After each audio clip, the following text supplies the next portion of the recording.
Là par exemple on est sur un kickflip qui est une figure basique du skate et qui consiste donc à faire tourner la planche à l'horizontale, faire un petit tour et à retomber dessus.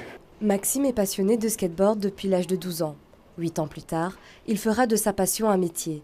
Aujourd'hui, nous faisons un bond dans le passé avec lui au Design Museum Brussels pour retracer l'histoire du skateboard. Dans les années 70, on voit que les skates commencent plus à avoir une forme de skate qui potentiellement pourrait faire du freestyle comme les skateboards de maintenant.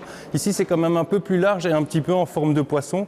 100 planches à roulettes sont exposées dont certaines viennent directement de Californie, mais aussi des anciennes cassettes, des magazines.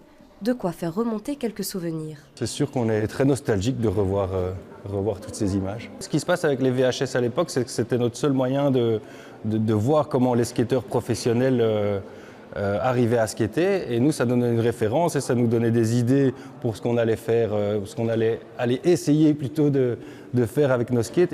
1990, nous entrons dans la période phare de Maxime, là où sa passion a pris vie. Mon frère a commencé à faire du skate, j'ai trouvé que c'était stylé et je voulais aussi être stylé, du coup j'ai aussi acheté le matériel. Là on retrouve vraiment les planches que j'utilisais à l'époque avec le même type d'axe. Au cœur de l'exposition, l'évolution du skateboard sur 7 décennies.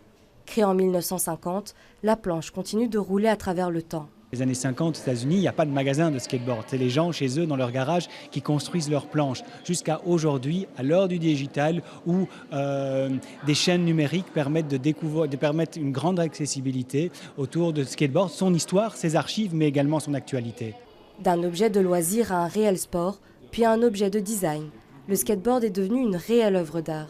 Si la fonction est importante, si l'ergonomie, si la forme, si la mémoire qu'on a de l'objet et son esthétisme sont importants et sont des éléments qui font le design, alors un skateboard est vraiment un objet de design. L'exposition est ouverte jusqu'au 14 septembre et si vous aussi vous êtes féru de skate ou juste curieux, le Design Museum Brussels organise une initiation au skate le 28 et 29 juin prochain.